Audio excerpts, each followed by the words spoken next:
말씀이 돌아오다. 이 구약엔 말씀을 대부분 언약궤, 법궤라고 지칭을 했습니다.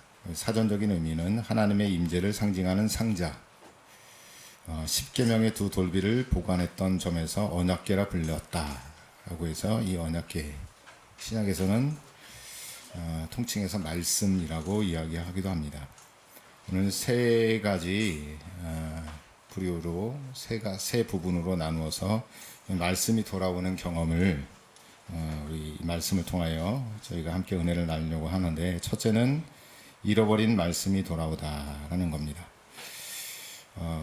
엘리 제사장 그리고 사무엘이 아직 성인이 되기 전에 이스라엘과 블레셋 군이 전쟁을 하게 되어집니다. 전쟁을 나가서 보니까 블레셋과 이스라엘 군대가 싸우면 당연히 이스라엘 민족이 패할 것이라는 숫자적으로나 무기적으로나 질 것이 뻔하기 때문에 마지막 히든 카드를 들고 나가는데, 그게 뭐냐면 언약궤입니다. 아까 설명드렸듯이 언약궤는 하나님의 임재를 상징하는 거예요. 임재가 뭐예요? 하나님이 지금 여기와 우리와 함께 하시고 있다라고 하는 것을 상징하고 있다는 거죠. 여러분, 하나님이 함께 하고 계시면 어떠한 전쟁이라도 이길 수 있죠. 그래요? 근데 오늘 본문 이 사무엘상에서는 언약궤, 곧 하나님의 임재를 상징하는 상자를 들고 나갔음에도 불구하고 승리를 기대했던, 승리를 100% 확신했던 이스라엘 백성은 대패합니다. 대패. 그것도 보기 좋게 대패할 뿐만 아니라 하나님의 언약궤를 빼앗기는 수모를 겪어요. 그게 사무엘상 4장에 이제 다 기록되어 있습니다. 그럼 생각해 보세요. 언약궤, 하나님의 임재하심의 그 언약궤의 상징을 들고 나가는데 전쟁에 졌어요. 그러면 문제가 있는 거예요, 없는 거예요? 문제가 있는 거죠. 여러분이 생각하기에는 어떤 문제가 있다고 생각해요? 하나님이 함께하고 있는데 전쟁에 졌어요. 그럼 뭐가 잘못된 거예요? 하나님이 잘못된 거예요? 아니면 하나님을 섬기는 사람들이 잘못된 거예요? 둘 중에 하나는 뭐가 잘못됐을 거 아니에요. 언약궤는 가짜인가요? 네? 대부분 국립박물관에 어디 유명한 박물관에 있는 것들은 다 가짜죠. 진짜는 내어놓지 않죠. 그럼 언약궤 여기 나오는 것은 가짜인가요? 네. 그렇게 상상해 볼 수는 있겠지만, 문제는 언약궤가 문제가 아니라 신실하고 거룩한 믿음이 없이 단순히 언약궤, 말씀을 가지고 간다고 승리를 보장받는 생각을 하고 있는 이스라엘 백성이 문제라는 거예요. 여러분 어떻습니까? 여러분도 하나님의 말씀이 능력이 있다고 생각하십니까? 하나님의 말씀은 반드시 능력이 있습니다. 그러나 중요한 것은 말씀은 당연히 능력이 있고, 하나님이 우리와 함께 하시면 어떠한 문제이든 어떠한 전쟁이든 반드시 승리하는 것은 맞지만, 그 승리의 말씀을, 그 은혜의 말씀을 신실하고 거룩한 믿음이 없이 그냥 우리가 주일날 나올 때 한동안 처박아뒀던 성경책을 그냥 끄집어 내오듯이 그냥 책으로 생각한다면 이것은 아무런 능력이 나타나지 않는다는 거예요. 그리고 그런 행위들은 언젠가는 큰 창피함과 수모를 겪게 된다는 것을 상징하고 있는 것이죠. 구원의 확신은 말씀 대신 예수 그리스도를 믿음으로 영접하고 말씀 대신 주님과 함께 살아가는 겁니다. 사실 오늘 이 제목의, 이 설교의 핵심이기도 하죠. 여러분, 로마서 10장 9절에서 10절까지 주보에 써놨는데 빨리 찾아보실 분들은 찾아보시고, 주보를 읽어보실 분들은 같이 읽어보셔야 됩니다. 글씨가 좀 작아서 잘 안 보일 수 있는데, 로마서 10장 9절에서 10절까지의 말씀 한번 읽어볼까요? 시작. 자, 여기서 강조하고 있는 건 뭡니까? 여러분, 예수님은 말씀입니다.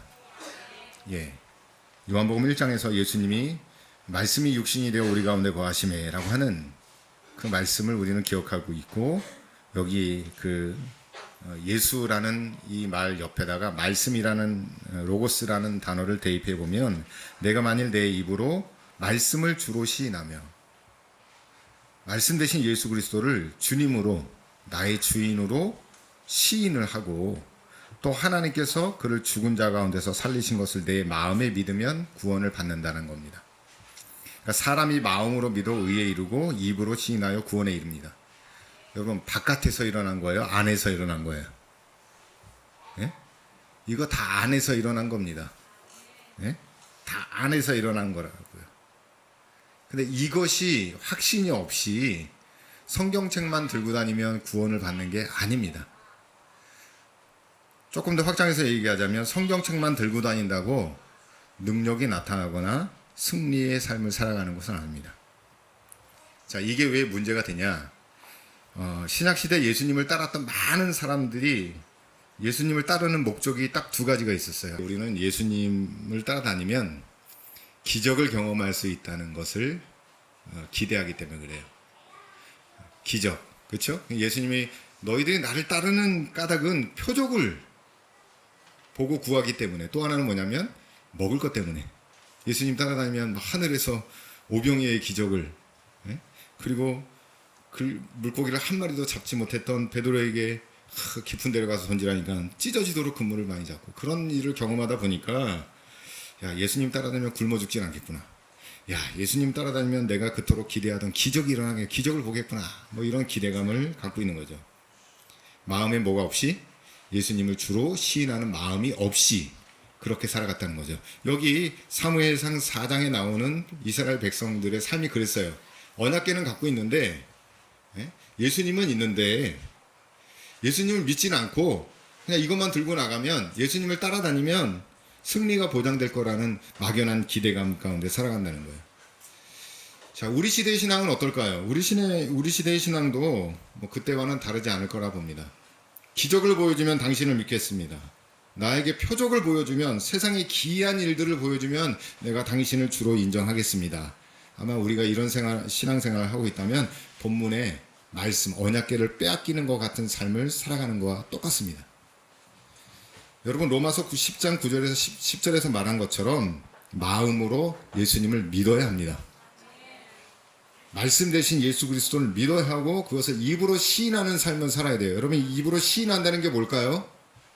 입으로 시인한다는 것은 날마다 주님을 고백하는 거예요. 다시 말하자면 주님께 기도하는 거예요. 주님, 나는 나약합니다. 나는 힘이 없고 능력이 없습니다. 주님, 내 삶의 주인이 되어주시고 나를 이끌어 주시고 나와 함께 해달라고 입으로 시인하고 고백하는 거예요. 그 삶의 연속이에요. 그것이 이어지다 보니까 로마서 10장 10절에 입으로 시인하여 구원을 이룬다는 거예요. 결국에 그렇게 믿게 된다는 거예요. 표적이 일어나서 믿는 게 아니라 주님이 나의 주인이기 때문에 믿는다는 거예요. 여러분, 잃어버린 말씀이 여러분에게 돌아오기를 간절히 축복합니다. 잃어버렸던. 자, 두 번째로 봐야 될 건 뭐냐면 잊었던 말씀이 돌아와야 된다는 거예요. 잊었던 말씀. 말씀에 능력이 있습니다. 여러분 믿으시죠? 예.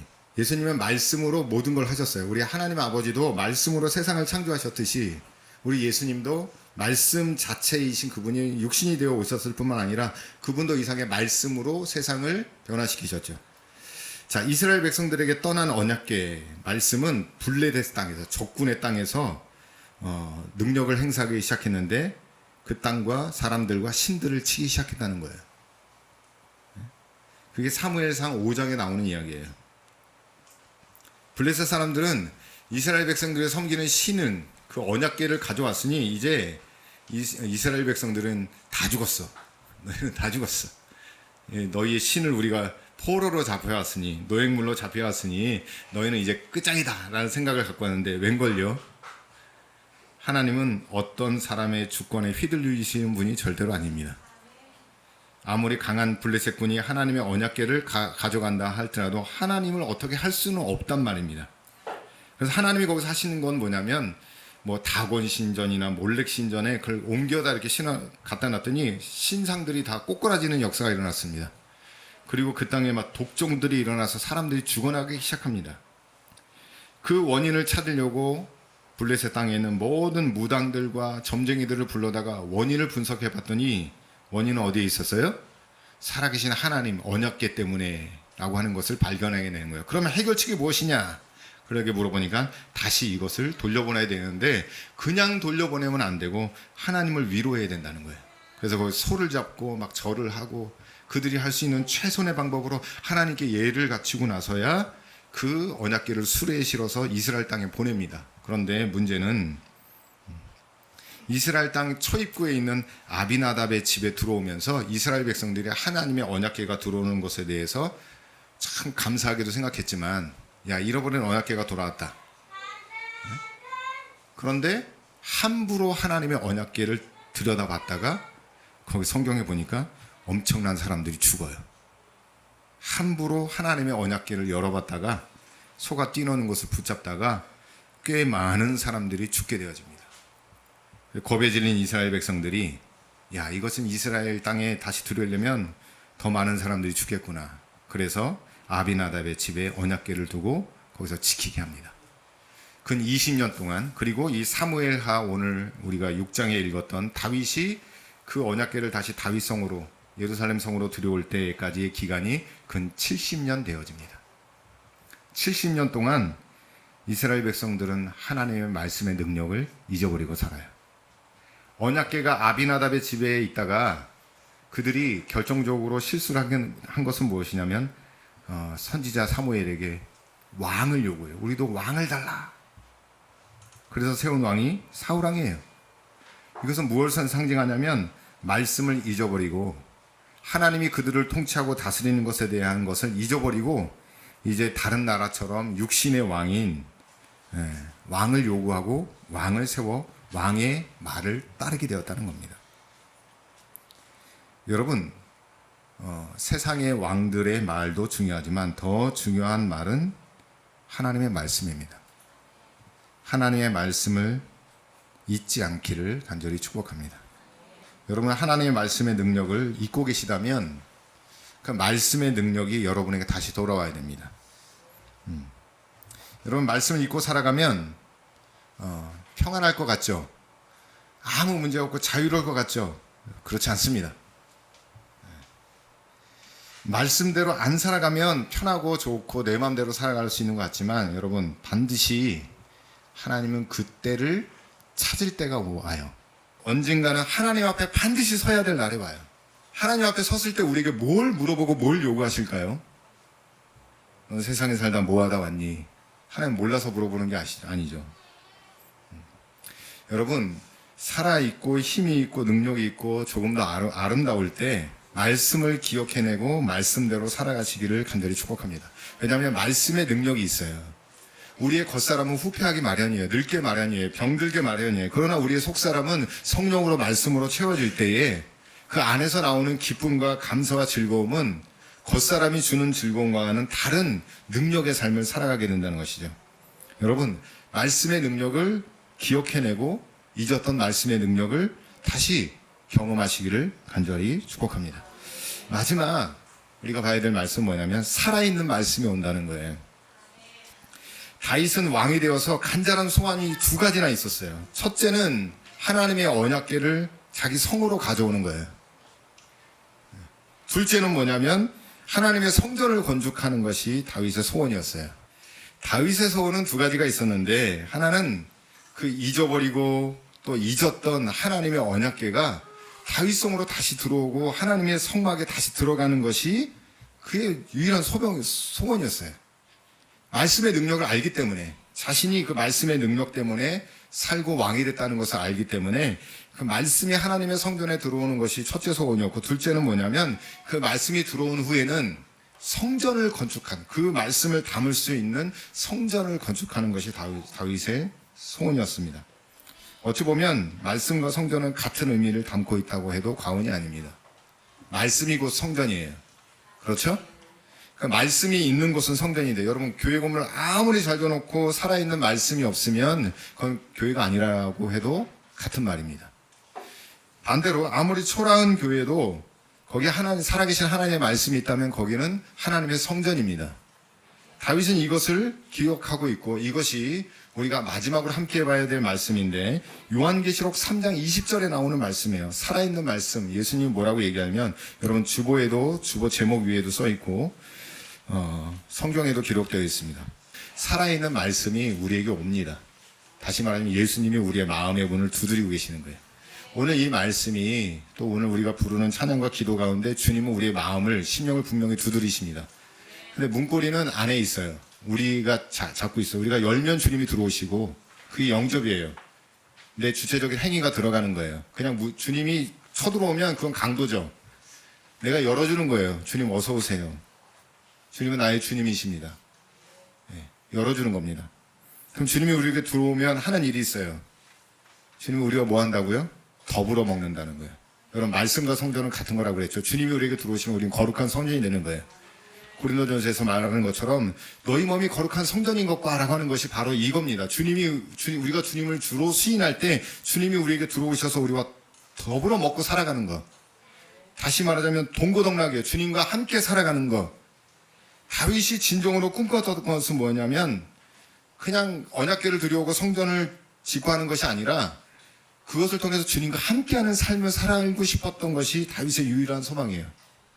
다시 말하자면 여러분, 진정한 신앙은 살아계신 주님이 내 안에서 같이 사는 것이 신앙입니다. 근데 살아계신 주님이 말씀이 내 안에 없으면 나는 뭐예요? 죽어있는 자예요. 죽어있는 성전. 그냥 건물, 스트럭처에 지나지 않는 거예요.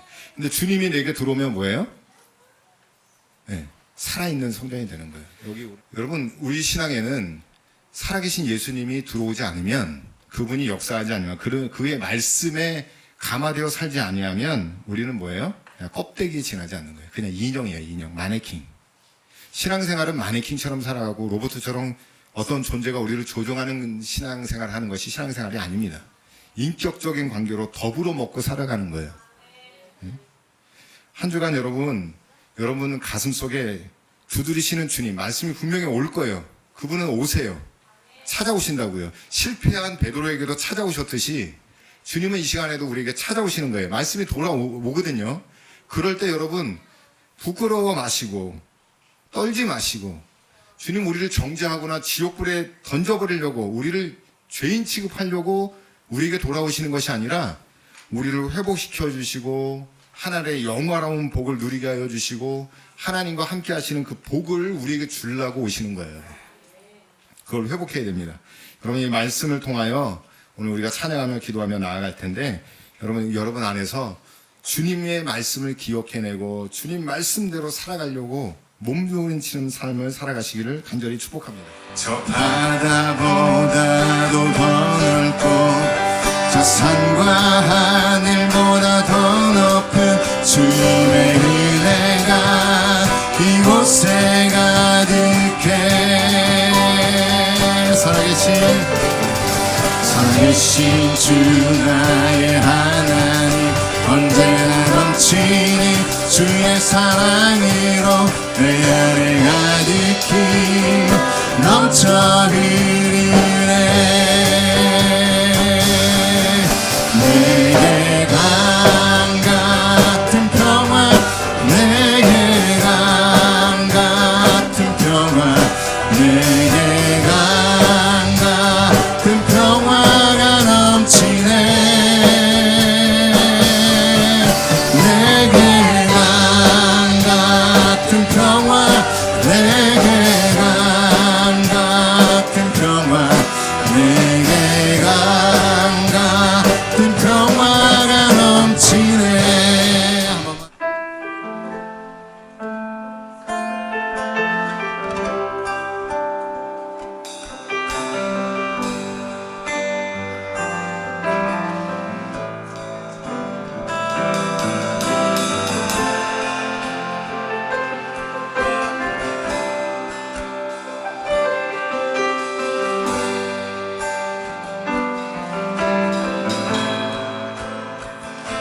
주 여기 함께 하시네.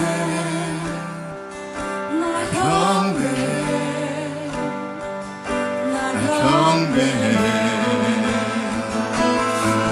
이곳에 운행하시네. 나 경배해.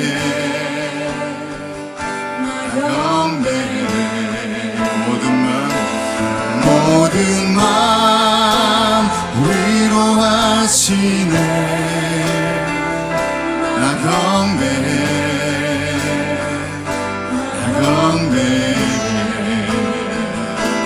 상한 마음 치유하시네.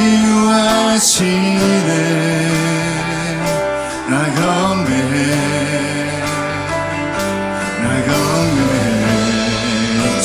역사하시는 주 여기 역사하시네. 나 경배해, 나 경배해. 죄인을 돌이키시네. 나 경배해, 나 경배해. 눈먼 자 보게 하시네. 나 경배해, 나 경배해. 교회에 새 힘 주시네. 나 경배해, 나 경배해. 그는 세계를 만드시는 주, 힘기적 행하시는 주, 그는 나의 하나님. 그는 약속을 이루시는 주, 어둠 속 빛이 되시네. 그는 나의 하나님. 그는 세계를 만드시는 주, 그는 세계를 만드시는 주, 큰 기적을 행하시는 주, 그는 나의 하나님. 그는 약속을 이루시는 주, 어둠 속에 빛이 되시네. 그는 나의 하나님. 주 여기 함께 계시네. 주 여기 함께 하시네. 나 경배해, 나 경배해. 이곳에 운행하시네. 나 경배해, 나 경배해, 나 경배해. 모든 맘 위로하시네.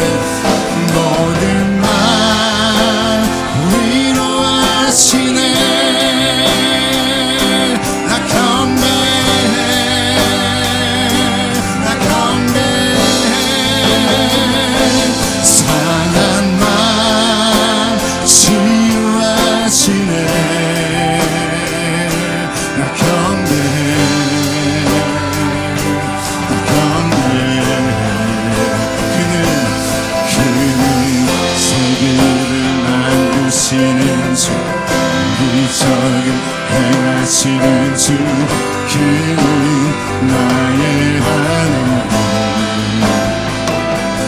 그는 약속을 이루시는 주, 어둠 속에 빛이 되시네. 그는 나의 하나님. 그는 세계를 만드시는, 그는 세계를 만드신 주, 큰 기적을 행하시는 주, 그는 나의 하나님. 그는 약속을 이루시는 주, 어둠 속에 빛이 되시네. 그는 나의 하나님. 이제는 우리 구주 예수 그리스도의 은혜와 아버지 하나님의 놀라우신 사랑과 성령님의 임재 교통하심이 말씀으로 돌아가기를, 말씀과 함께 살아가기를 다짐하는 성도들의 삶의 입술의 심령 위에 이제로부터 영원토록 함께 없기를 간절히 축원하옵나이다. 아멘.